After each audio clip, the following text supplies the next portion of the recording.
আসসালামু আলাইকুম এভরিওয়ান। আজকে আমরা এই ম্যাথের সমাধান দেখব। আমাদের এই প্রশ্নটি 46তম বিসিএস এ এসেছিল। আমাদের এই চ্যানেলে কিন্তু আপনাদের জন্য বিভিন্ন চাকরি পরীক্ষার বিভিন্ন ম্যাথের সমাধান চলছে। কাইন্ডলি আমাদের চ্যানেলটিকে সাবস্ক্রাইব করে দিবেন। তো চলুন এখন আমরা সমাধানে নেমে পড়ি। এখানে কি আছে, লগ √8 ইকুয়ালস টু 3/1/3।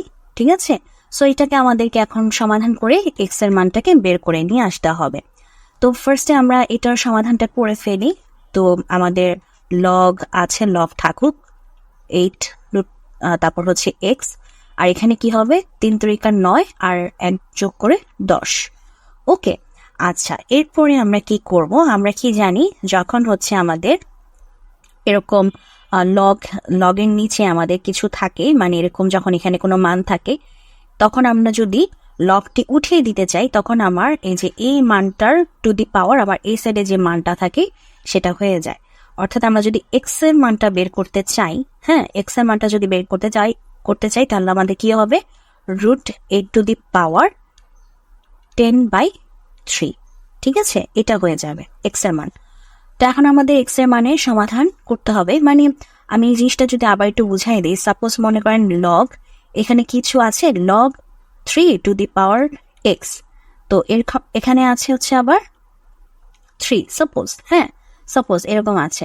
তখন যদি আপনি লগ উঠিয়ে দিয়ে এক্স এর মানটা বের করতে চান তখন এক্স এর মানের বদলে লিখতে হবে মানে এই 3 হয়ে যাবে। মানে এখানে যেটা থাকবে তখন এটা এখানে চলে আসবে, আর এটা যেটা থাকবে সেটা পাওয়ার হয়ে বসে যাবে 3 তাহলে তখন এক্স এর মান কি হবে 9। হ্যাঁ, বা আমি যদি অন্য একটা মান বসাই দেখাই, তাও সাপোজ আমাদের এখানে সেম মান হয়ে গেছে। সাপোজ এখানে যদি 4 বসে, বা আমি এখানে 27, 3 তো 27। হ্যাঁ, আমি এখানে 2 দিলাম, log 3 ইকুয়ালস টু 2। তখন যদি আমরা লগ উঠিয়ে এক্স এর মান বের করতে চাই তাহলে হবে 3 বা 3 স্কোয়ার, সুতরাং এক্স এর মান হবে হচ্ছে আমাদের 9। বেসিক্যালি কাহিনীটা হচ্ছে এটা। তাই যেহেতু আমরা এক্স এর মানটা বের করতেছি, এক্সটাকে এখানে বের করে নিয়ে আসছি, লগ উঠিয়ে দিচ্ছি, তাহলে √8 তো এখন এটাকে আমরা কিভাবে সমাধান করব দেখেন। √8 মানে কি, √8 মানে হচ্ছে এই যে √8 মানে হচ্ছে কি 8^12, এটা হচ্ছে √8।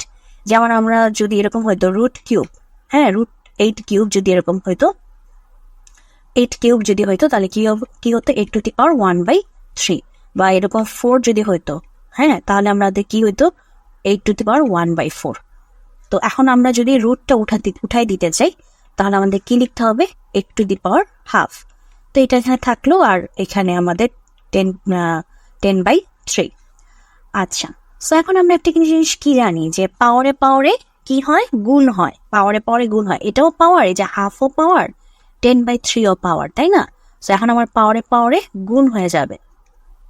So 8^12 into 10/3। সো এখন যদি আমরা কাটাকাটি করি, এখানে 5 হবে আর নিচে 3 থাকবে, তার মানে আমাদের কি হবে 8^5/3। ঠিক আছে, সো এখন আমরা এটাকে আরো শর্টকাট বা সমাধান করতে পারি। এই যে দেখেন